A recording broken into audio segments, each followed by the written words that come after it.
Encore une fois, bonjour à tous et à toutes qui nous suivent de partout dans le monde et surtout dans la francophonie. Et je suis ravi de vous rejoindre encore une fois et pour vous partager de la richesse de notre culture et de notre histoire. Aujourd'hui, le sujet sera un peu de détails de la lumière sur les clans que je vous ai parlé précédemment. Certains me disent que tous les clans n'avaient pas de territoire, mais si, chaque clan avait des territoires. Et en bref, les Wanyiginya, leur territoire à l'époque avant la conquête de tous les Rwandais, ils habitaient à Gasabo, non loin du lac Muhazi. Abega, leur territoire c'était les Kivari. Kivari c'est non loin de Gakenke, je crois, et leur chef s'appelait Mukemba. Il y avait les Abenengwe qui habitaient les Bungwe, il y avait les Abagesera qui habitaient les Gisaka, il y avait les Bahondogo qui habitaient les Bugesera. Il y a les territoires des Bugesera et il y a les clans des Abagesera qui sont très différents. Il y a ensuite les Bashambo qui habitaient les Ndorwa, il y a les Bachaba qui habitaient les Bugara, il y a les Abasinga qui habitaient les Bugoyi, l'ouest du Rwanda et les Bwerere. Et puis il y a les Babanda qui habitaient les Nduga, il y a les Abongera qui habitaient les Buriza. Et puis il y a un autre clan que j'ai oublié, c'est lequel. Je crois que ce sont les clans et d'autres ce sont des sous-groupes. Par exemple les Abatsobe, ils n'avaient pas de clans, non, pardon, ils n'avaient pas de territoire. Ils disaient que leur tâche c'était de servir les Karinga, c'était comme des prêtres de l'époque. C'était les Awiru, les grands dépositaires du code de la dynastie. Et d'autres sous-clans. Abasini, comme je vous l'ai dit, c'est une branche des Abanyiginya où provient les rois du Rwanda. Les Abasita, ils n'avaient pas de territoire au Rwanda. Abanyakarama, c'est une branche qui vient du Burundi. C'est la branche qui voulait se marier, qui s'est mariée toujours au roi du Burundi. Et d'autres sous-clans, c'est sur lesquels. Abashubi aussi, peut-être. Abashubi, ce n'était pas au Rwanda, c'était au Bushubi, c'était notre pays à part, au-delà de la rivière Akagera, c'est dans l'actuelle Tanzanie. C'est cela, et d'autres sont des petits clans. Des petits clans. Mais Abungura aussi, leur territoire, c'était les territoires des Abungura, c'est non loin de Kigali, c'est les Bumbogo. C'est là où les Abungura habitaient et leur chef s'appelait Rubunga. Avec tous ces territoires, tous ces territoires des clans, à chaque territoire, ils avaient toujours un tambour. À la prochaine, je vous dirai le nom de chaque tambour de ces clans pour savoir réellement qu'ils étaient des clans. D'autres sous-branches, c'était des sous-clans comme les Abatsobe, Abakono, ce sont des sous-branches, et d'autres ce sont des familles, des grandes familles. Tu ne peux pas me dire que ton clan c'est l'Abenegi Torino. Abenegi Torino, ce n'est pas un clan, c'est une famille des Abanyiginya. Et Abagagi c'est une famille des Abega. Les clans là que je vous ai cités, et chaque clan avait des familles, des grandes familles. Maintenant, à ne pas confondre une famille et un clan. Un clan, c'est l'ensemble de plusieurs familles ensemble qui forment un clan. C'est ça. Alors, aujourd'hui, je vais vous parler de notre sujet très intéressant, très important, et que les gens aiment se poser. Moi-même, on me pose cette question quand je suis ici en France, et je ne sais pas qu'est-ce que je peux répondre. On me demande, monsieur, est-ce que tu es Hutu ou Tutsi? Ah bon, très bonne question. Aujourd'hui, on va traiter maintenant la question des Hutus et des Tutsis. Nous avons vu qu'un clan, c'est quoi? C'est un groupe de peuples qui se reconnaissent comme descendants d'un ancêtre et qui ont un territoire bien défini et qui ont un tambour et qui ont un totem. C'est le totem surtout qu'il faut tenir compte parce que le totem lui-même à Kinyarwanda ça s'appelle Ikiranga Bwoko. C'est comme le drapeau du Bwoko, du clan. Mais les Bahutu n'ont pas de totem. Tu ne peux pas trouver le totem des Bahutu non plus. Tu ne peux pas trouver le totem des Batutsi non plus. Tu ne peux pas trouver le totem des Batwa non plus. Tu ne peux pas trouver l'ancêtre des Bahutu. Qui est l'ancêtre des Bahutu? On ne les connaît pas. Qui est l'ancêtre des Batutsi? On ne les connaît pas. Qui est l'ancêtre des Batwa? On ne les connaît pas. C'est-à-dire que ce n'était pas des clans. Parce qu'ils n'ont pas le même sang. Tous les Bahutus n'ont pas le même sang. Les Bahutu Basinga, ils ont leur sang de Basinga. Ça, je peux bien le dire parce qu'ils descendent des jeunes fils de Rurenge. Ça, on peut bien le dire. Les Bazigawa, ils descendent de Kazigawa. Ça, c'est clair. Les Bahondogo, ils descendent de Muhondogo. Les Abega, ils descendent de Serbiga. Ça, c'est très clair. Et ils ont l'air totem. Mais les Bahutus descendent de qui? Tu me diras qu'ils descendent de Gahutu, non? Le seul Gahutu que je sache, c'est un Mututsi parce que Gahutu, l'ancêtre de Abega, c'est les fils de Mututsi. Par exemple, on peut prendre une branche de Abega, les vrais Batutsi. Au Rwanda, les Abega, ce sont des vrais Batutsi. Regardons leur descendance. Par exemple, un grand Mwenga qui est connu, c'est qui au Rwanda. Par exemple, prenons les cas d'un grand chef Umwega, Rwubusisi. Lui-même, c'est qui? C'est le fils de Kigenza.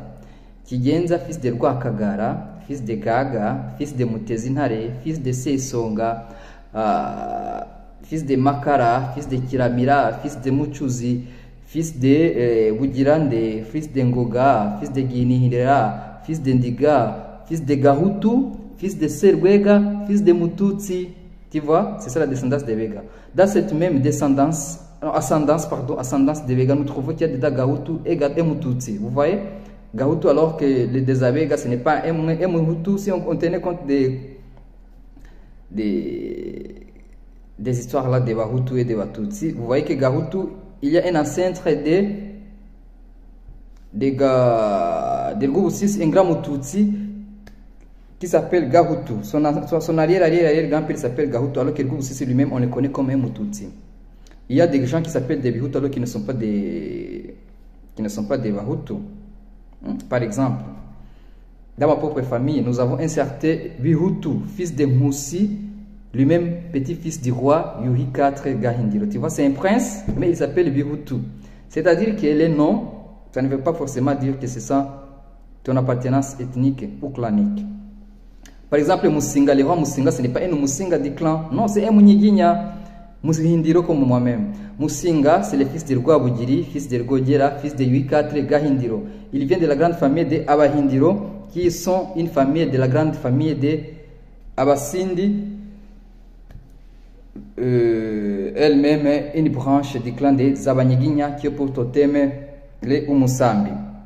Abahutu, Abatutsi et Batwa, ce sont des groupes sociaux. Mututsi, ça veut dire quoi? Mututsi, ça veut dire un propriétaire terrain et vacher, c'est ça un Mututsi. Un Mututsi, c'est quoi? C'est à l'époque, avant la colonisation, c'était un grand homme qui avait des serviteurs, qui avait des vaches et qui avait des terres pour ses vaches et plusieurs femmes. C'était un riche. On peut dire qu'à l'époque, les Batutsi c'était des riches et les Bahutus c'était des serviteurs. Parce qu'il pouvait y avoir un Muhutu, Musinga et un Mututsi, Musinga. Si une personne, elle est pauvre et elle est dans les clans des Basinga, il peut avoir son frère ou son cousin, germain qui est Mututsi. Ça existe, ça existe. Alors les trucs là, c'était des inventions belges. Colonisateurs, c'était les plans des Mortérans. Ils ont essayé de partager. Imaginez-vous vous-même, je n'invente pas, mais comme je vous ai dit, je ne fais que prouver ce que j'ai trouvé dans mes recherches. Imaginez vous-même la dynastie rwandaise qui a duré tout un millénaire, presque un millénaire. Imagine de là, nous connaissons la date de la fondation, comme je vous l'ai dit dans la session précédente. Les Abanyiginya, ils ont fondé le Rwanda sous Gihanga Ngomejana, c'était dans l'an 1081. Et la fin de la dynastie, c'est récemment en l'an 1962. 62 à l'époque de l'indépendance. Vous voyez? Et quand Kayibanda est devenu le président, disons 1961, et à la chute du roi Kigeri IV et Kigeri V et Ndahindurwa. Vous voyez? Et il n'y a jamais eu, nous ne connaissons aucune trace de la guerre des Batutsi et des Bahutu dans le Rwanda. Qui peut me dire pourquoi? Parce que surtout, ce n'était pas des clans, ce n'était pas des ethnies. Les Bahutu et les Batutsi, ce n'étaient pas des ethnies. Si les Bahutu auraient essayé de combattre les Batutsi par leurs injustices qu'on les accusait, ils auraient fait des siècles avant. Mais nous ne connaissons nulle part dans l'histoire du Rwanda une guerre entre Bahutu et Batutsi. Nous connaissons des guerres de princes, nous connaissons des guerres de familles, il y avait la vendetta, la vengeance. Quand un Munyiginya tuait un Musinga, les Basinga avaient l'obligation d'aller venger les sangs de leurs proches, de leurs parents. Mais nous ne connaissons jamais la vengeance des Bahutus sur les Batutsi. Il n'y a aucune trace, il n'y a aucune trace. Vous ne les trouverez nulle part, nulle part. Mais nous connaissons la guerre des Ruchunchu où les princes s'entretuèrent à la fin du XXe siècle. Nous connaissons la guerre des Banyabinshi, qui sont les ancêtres des Banyamulenge, qui ont eu une guerre des princes au XVIe siècle. Nous connaissons des guerres qu'il y a eu entre les peuples rwandais, mais nous ne connaissons nulle part dans l'histoire du Rwanda où il y une guerre des Bahutu et des Batutsi. Pourquoi? Parce que ce n'était pas des clans, ce n'était pas des ethnies, c'était des classes sociales. Les riches, c'était Mututsi. Les pauvres, les serviteurs, c'était Mhutu. Mhutu pouvait devenir riche et passer aux classes des Batutsi. S'il est brave, par exemple, à la guerre, et que le roi lui donne la main de sa fille, il devient automatiquement Mututsi. Par exemple, les Baskete, à l'époque, on disait que c'était une branche de Batwa, mais Baskete lui-même, ayant sauvé la vie de la reine mère Kirongoro, il a reçu du roi Kirimade Rujugira sa sœur, et Baskete il est devenu qui? Mututsi à l'époque. Vous voyez, ce n'était pas des ethnies, c'était des classes sociales. Je vous remercie pour aujourd'hui. Retenez cela seulement que les Bahutu et les Batutsi sont des invasions purement belges. Les mots existaient, mais ils ont fait quoi? Ils ont tordu l'essence du mot. Je vous remercie pour aujourd'hui. À la prochaine.